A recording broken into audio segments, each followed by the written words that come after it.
Let me bring in Darren Grimes. And Darren, look, the Culture Secretary Oliver Dowden has announced what he says is going to be a genuine debate over our public service broadcasters, including the BBC and Channel 4. So today, Darren, I want you to imagine that you're in charge of shaking up public broadcasting in this country. What do you want to see happen? Oh, well, listen, Dan, there's only one thing to do here, isn't there? And that's to actually make the BBC be good value for money, which you can only do by removing the coercive funding model from the chai latte sipping, kale munching BBC liberals, right? The only way it can be in tune with the British people is for us all to pay for content that we actually want. You know, I tune in to listen to your show on talk radio, and I'm not coerced to do that. I don't face threat of prison in order to do that. So I think the only way actually that the BBC, and by the way, Dan, let's not forget that in 2019, during the general election, the Prime Minister himself said that the licence fee was regressive, and actually he couldn't understand why to watch live television you have to pay for the licence fee with threat of prison and coercion.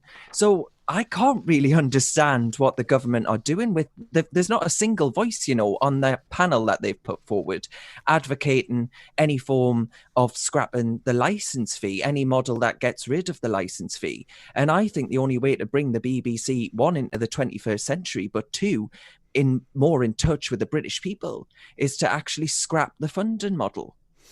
It's interesting, isn't it, Darren? Because there's a number of people who are going to be on this panel advising Culture Secretary Oliver Dowden, and includes the likes of Sir Robbie Gibb, former Director of Communications to Theresa May, who was head of BBC Westminster, Lord Grade, who's previously headed up the BBC, of course, as well.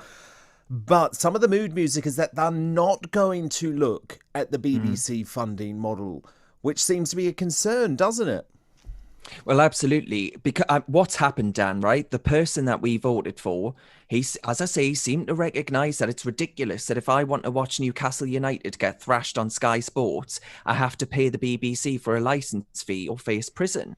And he seems to have capitulated to the status quo to avoid him any aggravation. Like I say, the best way to guarantee the best bang for the taxpayer's buck is to bring the BBC screaming into the 21st century. Have the BBC compete on a completely level playing field with everybody else, axe the TV tax, and let the likes of the BBC and especially Channel 4 stand on their own 2 feet. You know, Dan, I grew up watching Channel 4 News when I was a kid. It's an absolute wonder I'm not a communist. I don't see why the taxpayer should still have to pay that. It should just be privatised. Let it compete on a level playing field with everyone else, including a radio station as fantastic as talk radio. Well, indeed, and we do it without any public money, of course, Darren.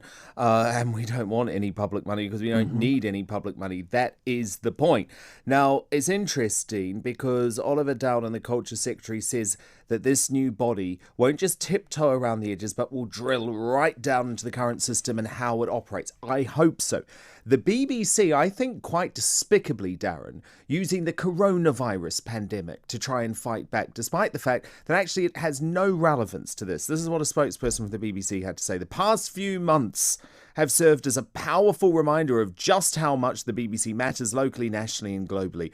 Our programmes and services have never been more relevant, important or necessary. So the BBC are not going down without a fight, and they'll use whatever they have to. Well, absolutely. I think that must be right. But let's not forget, though, the BBC also said that they wouldn't axe the free TV licence for the over 75s when actually they'd managed to grab a deal with David Cameron at the time, inflation-linked rises in licence fee taxes in exchange for not charging the over 75s. They then reneged on that. And this strikes me as the BBC just looking for another opportunity to penny pinch, because they recognise it's my generation, Dan, that aren't going to pay the licence fee anymore. So they've got to look for other ways that they can keep going and keep extracting as much money from us as possible. The BBC isn't good value for money. If you disagree, if you are someone that voted for the Conservative Party, for example, you'll struggle to find any content that actually speaks to you. You'll struggle to find any content that, if you like your country, that actually speaks to you. So I think actually this Conservative government, who say that they're putting in place the people's priorities, have to recognise that reforming the BBC licence fee, which, by the way, Poland suggests that British people agree with me, Dan, that the licence fee is not good value for money, then why don't they reform it? It's just another example of this government U-turning. And I tell you what, too many U-turns and you quickly end up in the U-bend. I really think they need to have a second think about this and actually consider radical reform of the BBC.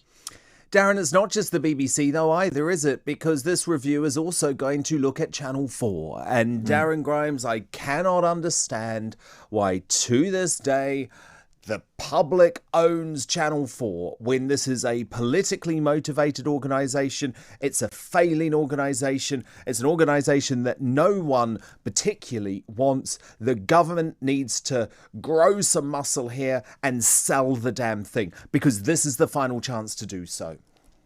Absolutely. I mean, if you consider things like the BBC World Service, there is perhaps an argument for that to still exist, perhaps with some support from the taxpayer in the future, because that actually does a lot for Britain's soft power around the world. But Channel 4, I mean, no one can really look either of us in the eye, Dan, and tell that there's any reason why in 2020, in the age of Netflix and Amazon, that we should own Channel 4. We should own an activist broadcaster that seems to do all it can to oppose our vote for Brexit and our vote for this Conservative government. There is no excuse. That should have been sold off and the taxpayer pockets the £1 billion at a time when people have been propelled into financial misery and squalor, Dan. It does not make sense for the taxpayer that own Channel 4 at all.